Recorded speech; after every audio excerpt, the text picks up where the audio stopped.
Bukas ay State of the Nation address na ni Mr. President BBM.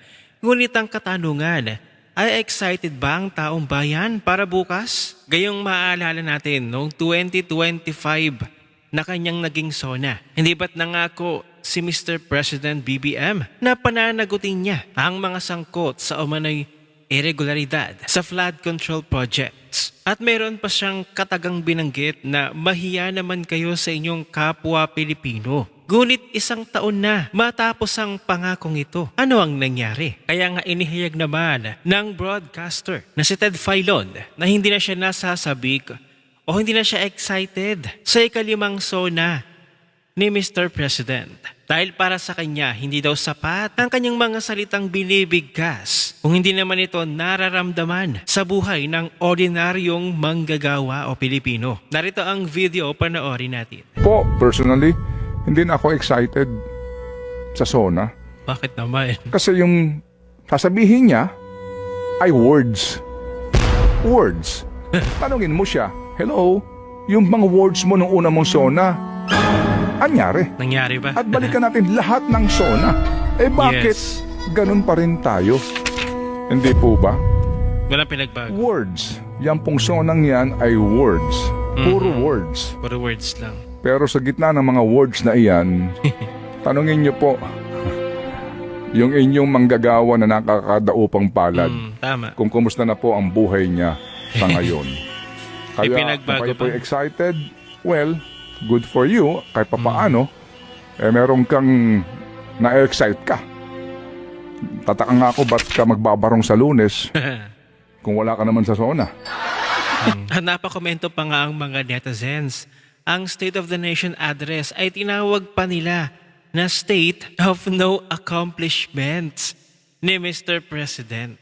Siguro yung mga pumaldo lang naman na mga politiko at magnanakaw ang magiging excited sa SONA ni Mr. President. Pero yung mga mamamayang Pilipino ay hindi na talaga. Kaya naman ang isang doktor ay binigyan ng gradong 2 out of 10 si Mr. President sa kanyang magiging SONA bukas. Gaya ni Ted Filon, hindi rin siya excited at ngayong araw pa lamang bago ang kanyang SONA, binigyan na niya ng grado. 2 puntos lamang out of 10. 10 ang pinakamataas. Bakit nga ba naging ganito ang kanyang grado ni Mr. President sa isang doktor na ito? Eto basahin natin. Ayon kay Dr. Tony Lechon, may SONA grade for President Marcos for his performance as a leader, 2 out of 10. 10 is the perfect score. A failing grade for leadership, 2 over 10. President Ferdinand Marcos Jr., performance score, 2 out of 10. 10 is perfect. Why such a low score? Flood control issues, billions lost, no accountability, poor healthcare, PhilHealth defunded, hospitals gasping for air, high inflation, food and medicine now unaffordable, weak socioeconomic policies, ayuda fosters dependency, not empowerment, energy crisis response, households and industries suffer, lack of job opportunities, millions stuck in informal work, education problems, classrooms crumble, reforms remain on paper, lack of accountability, corruption scandals met with silence. The bigger picture, leadership is not measured by foreign trips or speeches, but by courage, humility, and vision. On all counts, the administration has faltered. Healthcare remains the most glaring omission. 60 billion diverted, 0 subsidy, and families 1 illness away from poverty. The verdict? A failing grade for leadership, broken healthcare, unresolved corruption, economic mismanagement, and no accountability. The Filipino people deserve justice, dignity, and a government that truly serves. So yun na nga, bakit nga ba 2 out of 10? So ayan, nalaman nyo na mula kay Dr. Tony Lechon sa mga nagdaang taon, sa mga naging pangako ni Mr. President sa kanyang naging SONA. Ang tanong, may nangyari ba? Last year 2025, ang sabi niya noong November yata yun kung di ako nagkakamali.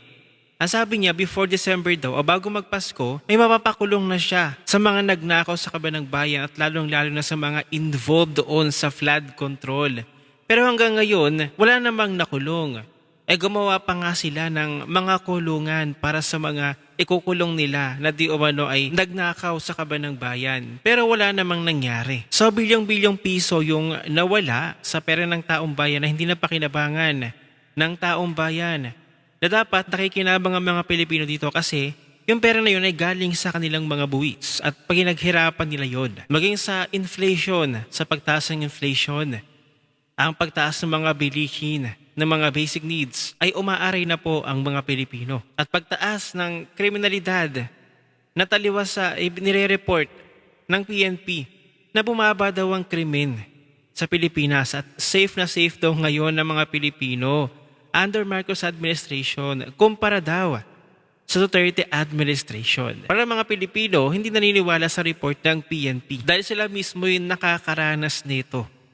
Ang mga Pilipino. So kung kayo ang aking tatanungin, manonood, ano ang inyong inaasahan sa magiging SONA bukas, July 27? At sa tingin ninyo, ano-ano ba yung mga nagawa ni Mr. President noong 2025 hanggang ngayon? At kung sakali magde-decide kayo na ngayon kayo magbibigay ng grado para sa kanyang magiging SONA bukas, ano ang grado na inyong ibibigay para kay Mr. President? Isa ang pinakamababang puntos hanggang 10 sa pinakamataas ng puntos. I-comment nyo na yan sa comment section. Ano ang inyong opinion? I-share mo na ang video na ito at makita-kita ulit tayo sa susunod na video. Kung si Dr. Tony Lechon ay nakapagbigay na agad ng kanyang grado para sa magiging SONA ni Mr. President at ang kanyang grado ay 2 puntos lamang out of 10 na ang 10 ang pinakamataas. Kung patungkol nga sa flood control issues, poor healthcare, high inflation, jobs crisis, education problems, at lack of accountability, ano ang maibibigay niyong grado kay Mr. President bilang isang mamamayang Pilipino at kanyang nasasakupan? Ano ang inyong maibabahagi at ano ang inyong maibibigay na grado para kay Mr. President? Excited rin ba kayo sa SONA para bukas? Ano ang inyong grado? I-comment mo na yan.